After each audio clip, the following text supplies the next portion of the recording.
Well, good morning. Yes, it's me, Kenny Polcari, and I'm back. Today is Tuesday, May 6, 2025. And here are the things you need to know to get your day started. Well, Trump continues to threaten tariffs on the film industry and now on Big Pharma. Buyers are pulling back, causing sellers to get anxious, right? The Saudis, well, they're mad as hell as they announce a June production increase, sending oil lower.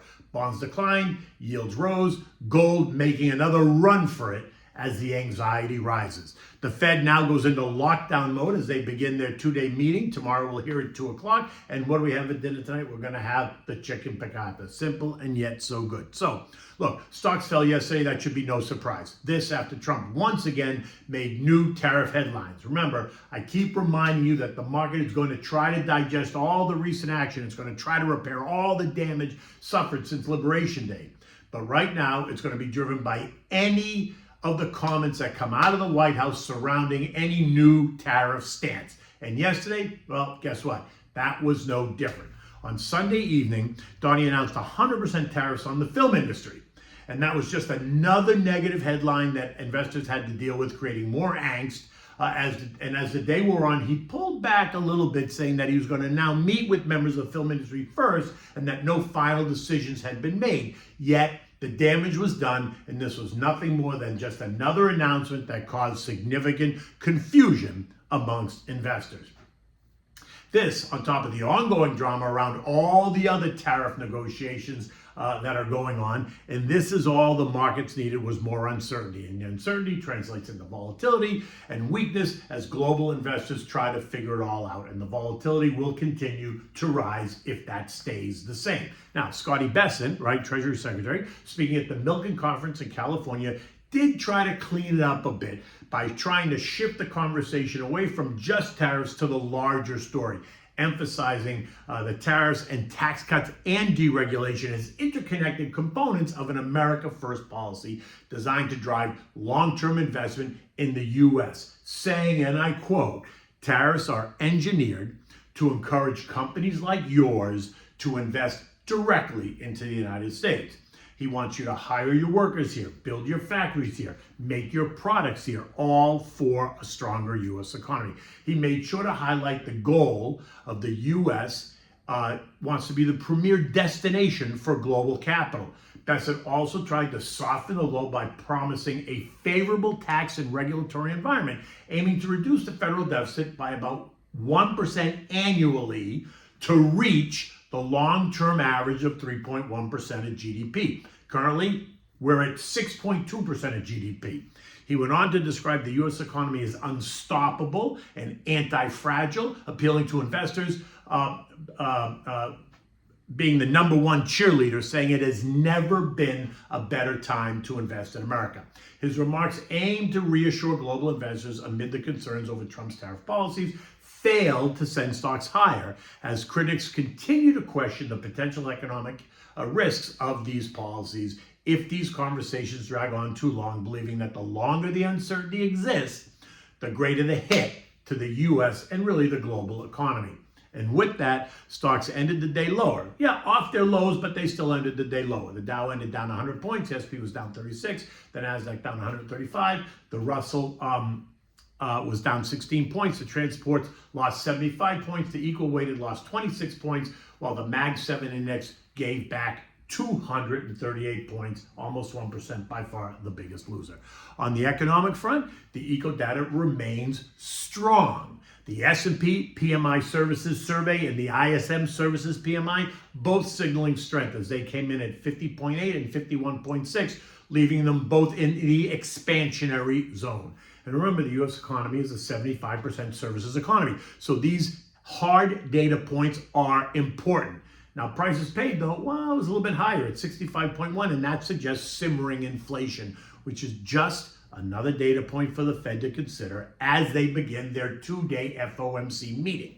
The attention is now squarely focused on JJ and the Fed as they begin this May meeting to decide what happens next in terms of rates. Now, no one should expect to hear him announce a rate cut. Let's be clear. It's not happening now. It's not happening next month. I don't even think it's happening the month after that, as long as the economy remains firm. There is no reason for JJ to cut rates that he can easily justify.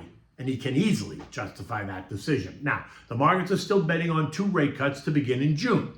I think the market's wrong. 4.25% rates are well within the normal trading range, and I do not see them as restrictive at all. Just look at the hard economic data. It remains strong. It is not weakening, right? It's the soft data that's weaker. But for me, the decision should be made on the strong hard data, which is measurable, versus the weak data, which is more about sentiment and opinion. But let's see how he lays it out on Wednesday at 2 p.m.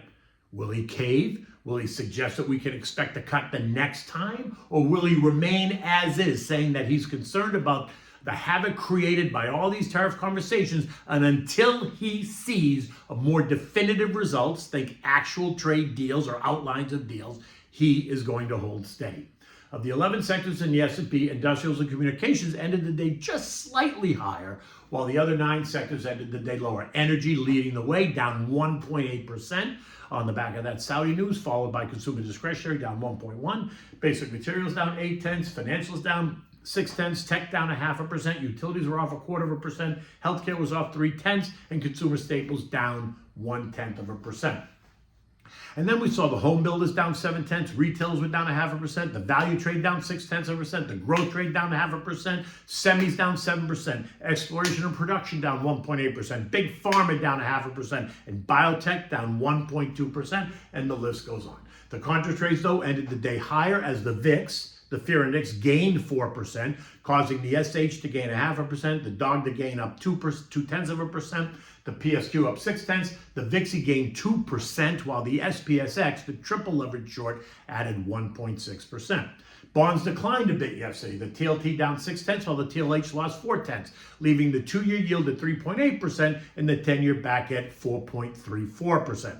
Oil continued to come under pressure. This is the Saudis are not happy with some of the members of OPEC Plus who are not playing by the rules. And so the kingdom announced an accelerated oil output schedule, increasing production by 411,000 barrels per day in June. This despite falling oil prices.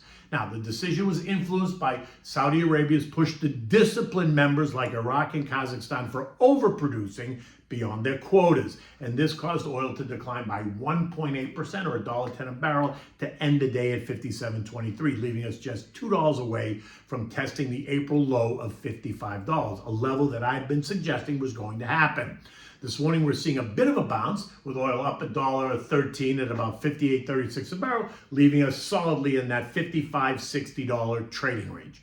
Gold, which had traded down to $3,200 last week, is now in rally mode again. This morning, it's up $67 at $33.90. This is a direct result of the ongoing chaos and lack of any definitive trade deals with anyone that Scotty promised was just around the corner. Add in the latest drama over tariffs and in the film industry, and tariffs that are yet to be announced on Big Pharma, which are due out any day now, and you have another flight to safety move into gold. This leaves gold in the $3,200, $3,500 trading range. This morning, U.S. futures are lower, Dow down 340, the S&P's down 55, the Nasdaq's down 240, while the Russell's down 25 points. The chatter all day is going to be about tariffs and what everyone expects out of the Fed, period, the end. European markets are all lower as well, all really for the same reasons. The S&P closed at 5650, down 36 points. Now, we almost kissed the intermediate term trend line at 5746 last week, but we just couldn't get it done. And I'm not surprised. The move off the April low was a bit dramatic. We talked about that. It was very fast. And like I said, we had created a lot of gaps on the way up that need to be filled. So don't think this is over just yet. And what we saw yesterday and again today suggests that we're going to try to move lower and maybe fill those gaps. And this is what we've been seeing, right? That backing and filling. What was the short-term trend line resistance at 55.75 is now, or maybe should be, support. You can expect us to test it to see if that's true. A failure to hold at 55.75 will once again cause the market to go into sell mode and test lower. And my guess is don't be surprised if we test 5,300 on the S&P, a level that fills all those gaps created in the chart. More negative or confusing headlines are only going to make that happen faster. So sit tight. There is no need to chase anything.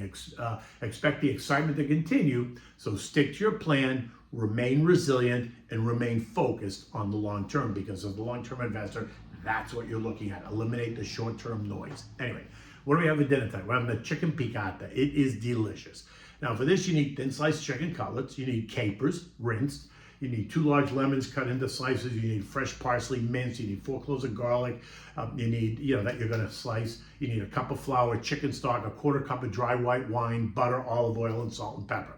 Now mix the flour with some salt and pepper in an aluminum dish. Dredge the chicken cutlets in the flour and then set them aside on wax paper. Save the flour for use now later on in this recipe. Now, heat a large sauté pan to medium heat. Heat it up on medium heat for about 2 to 3 minutes. Then add a splash of olive oil and a 1/4 stick of butter. When it's hot, you're going to sear the cutlets in the pan until they're just about done, right? 2 or 3 minutes total. Then you're going to set them aside on a plate. Repeat this until you've cooked all the chicken using more olive oil and butter as required for each batch of chicken that you make, depending on how much you're going to make. After all the chicken pieces are cooked, turn the heat to low, add the garlic to the pan. Saute for 1 minute or so, add the capers, and cook for 1 more minute. Now, you're going to add the wine, the chicken stock, the lemon slices to the pan, and you're going to turn the heat up high. With a wooden spoon, you're going to scrape the bottom of the pan. You're going to let it come to a boil for about 2 minutes, just long enough so that you burn the alcohol off. And look, if you don't want to use the wine, don't use the wine, just use the chicken stock. No big deal. Now, next you're going to turn the heat to medium. You're going to take the chicken that you've removed.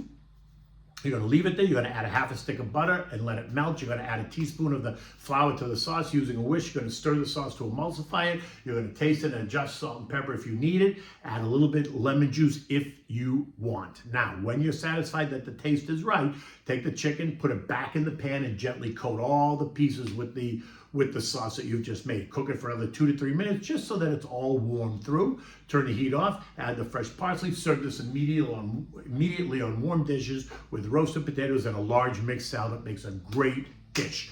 And while it sounds maybe a little bit complicated, it really isn't. You can get this whole thing done in, half an hour. The roasted potatoes might take a little bit longer, so maybe the whole thing gets done in 45 minutes to an hour. If that's how you're going to serve it. In any event, it is Tuesday. It is a gorgeous day here in Florida. We had a little bit of rain last night. There's supposed to be rain again today, but we'll see. I will be in New York on Wednesday, Thursday, Friday, so you can find me on Charles Payne on Thursday, and you can find me on Stuart Varney on Friday. On Wednesday, I'll be taping Trader Talk, the Yahoo Finance podcast that I am hosting on the Yahoo Finance channel. Until then, take good care.